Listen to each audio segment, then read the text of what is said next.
Hi, it's Dr. Kristy Goodwin. Welcome back to the Spacious Success podcast.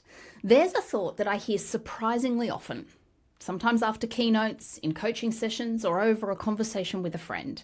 And it's rarely said out loud, and it's often said with a shared sense of embarrassment, and it's almost never posted on LinkedIn.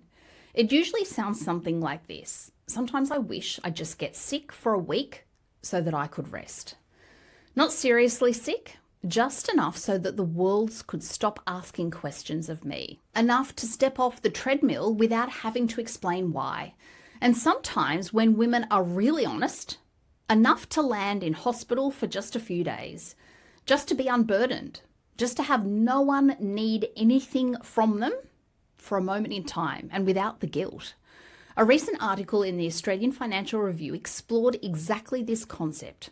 Why are so many women quietly fantasizing about disappearing for a while, about getting sick or injured? If you've ever had that thought, I want you to know you are not alone.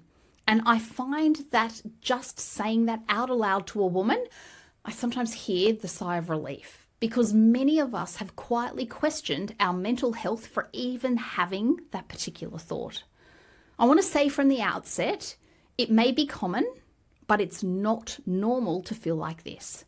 I don't say this to add to your guilt or for you to question your mental health. I say this so that you recognize these feelings are a signal that things aren't working in your life. We're designed to thrive, not to barely survive. In today's episode, I want to unpack why this fantasy is so widespread, because it is, what it's actually signaling to us, and what, more importantly, we can do about it. Hi, I'm Dr. Kristy Goodwin, a Neuro-Performance scientist, speaker, and executive coach who learned the hard way that chasing success can come at a cost. After burnout landed me in hospital, I made it my mission to help ambitious women who are done trading their health and happiness for high performance. On Spacious Success, I share science-backed strategies and real stories to help you flourish as a female at work and beyond, so you can stop paying the success tax.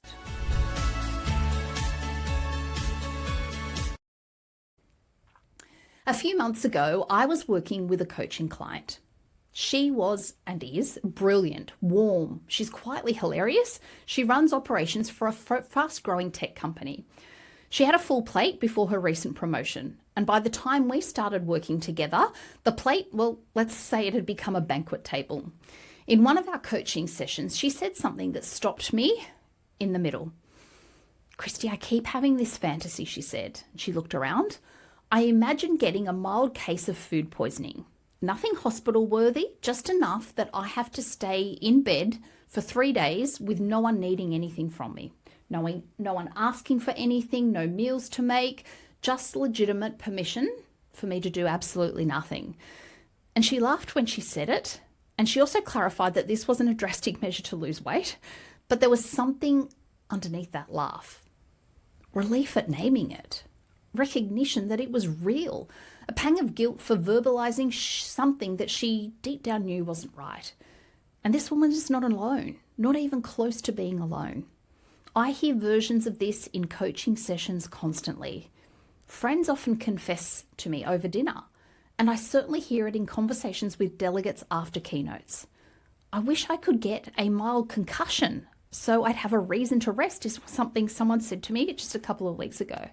"Sometimes I genuinely envy people when they get sick because they get to stop without explanation." I've heard that one before.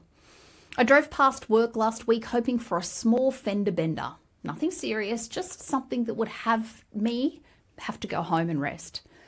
When I share these stories with audiences, the recognition and the uncomfortability is instant. Women nod, some laugh, some cry, because they too have had that very thought, and they've never actually heard somebody say it out aloud. These are not pathological thoughts. They're not laziness or weakness. I believe they're symptoms. Symptoms of a culture and a system that has removed a high-performing woman's permission to rest without justification. But I want to go further than that, because this is not just women's well-being issue. I believe it's a performance signal, and organizations need to start reading it and recognizing it as that. This is also not just an issue for high-performing women, but men too. Let me start by what's happening in the workplace itself, because the pressure profile across the industries I work with is unfortunately remarkably consistent.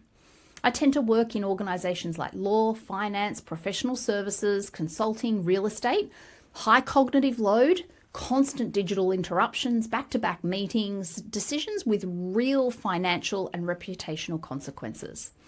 Layered on top of that is the constant digital deluge we experience. Slacks, Teams messages, emails running simultaneously, smartphones that mean work travels with us everywhere, hybrid arrangements that completely blur every boundary we once had, and an unspoken expectation of constant responsiveness.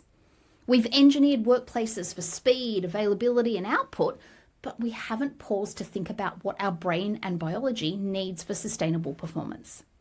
I often say our human operating system, our HOS, is the biological infrastructure that will power our performance. It's your physiology, it's your nervous system. We need effort and recovery, but modern work looks like a constant stream of notifications, messages, meetings, deadlines on repeat. The system never powers down, and over time, that shows up in our well-being and our performance. Now, layer on top of that for many women what they're navigating outside of work, what's sometimes called the second shift: household coordination, emotional labor, family logistics, caring responsibilities, and then add the double digital burden, the work and personal life now mediated through a screen, and their capacity is stretched even further. So the fantasy of disappearing for a while is not about escape. It's about permission to pause, permission to rest, because the professional environments, for many of us, the only socially acceptable way to step away is illness or injury. Not natural rest, imposed rest, demanded loudly enough that no one could argue with us when we're sick. And here's the performance cost. Research from Gartner actually tells us that proactive recovery can boost performance by up to 26%. Yet many high performers still feel like they need to be unwell or injured to justify their rest, rather than protecting and being proactive about their recovery as a performance strategy that it actually is. Rest isn't frivolous, it is a performance mechanism. From a neuroscience perspective, this is what is happening underneath the fantasy. I believe women's nervous systems show some distinct patterns in their stress response and recovery. Research indicates, for example, that women tend to have a higher baseline of cortisol levels, and it takes them longer to return to that baseline after a stressful event. What this means practically is that stress is accumulated across the demanding days and weeks, and we never really fully recover. And so it compounds. The stress tank never fully empties between these demands. Add to this Alison Dominguez's research on anticipatory labor, the cognitive work of predicting needs before they arise. Women, we often scan the environment for problems that have not yet been made, not just responding to demands, but constantly monitoring for them. This is active working memory consuming processing power in our brain, and it's happening parallel with everything else that we do all day.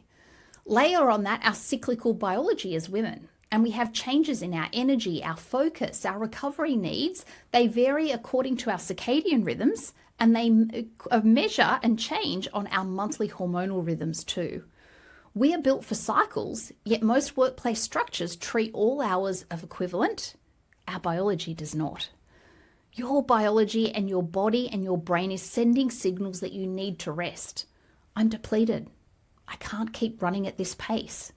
But the absence of social permission to listen to those signals means that our unconscious mind is searching for scenarios that would make resting non-negotiable. Approved. This is why illness and injury are what we consider socially approved imposed rest. Because as women, we've learned through years of social conditioning that I am tired is not a sufficient reason. I have too much on is also not a sufficient reason. I need to recover, equally not sufficient. But to say that I'm injured or unwell, well, that's permission to pause. That comes from an inherited model of motherhood where we often equate exhaustion with virtue. The hard worker is the one who never stops. We've absorbed these models early, and many of us are still running these models without ever stopping to question whether they actually serve us or enslave us. We see this playing out in satirical memes on Instagram. As you might see if you're watching the video, where working mums are shown to be juggling 20 things simultaneously. I think we've adopted the mother martyr mode, and we're perpetuating that with social media. Sometimes as high-performing women, we're our own worst enemy. I see many accomplished, ambitious women set impossible standards for themselves. The immaculate home, the homemade birthday cake, the volunteer role on the school committee on top of a 60-hour work week. The inbox zero by 8 p.m. The workout that didn't happen, somehow feeling like a moral failure. And we've been told we can have it all, you just can't do it all. And that's not true either. Listen to episode 5 where I debunk that superwoman myth.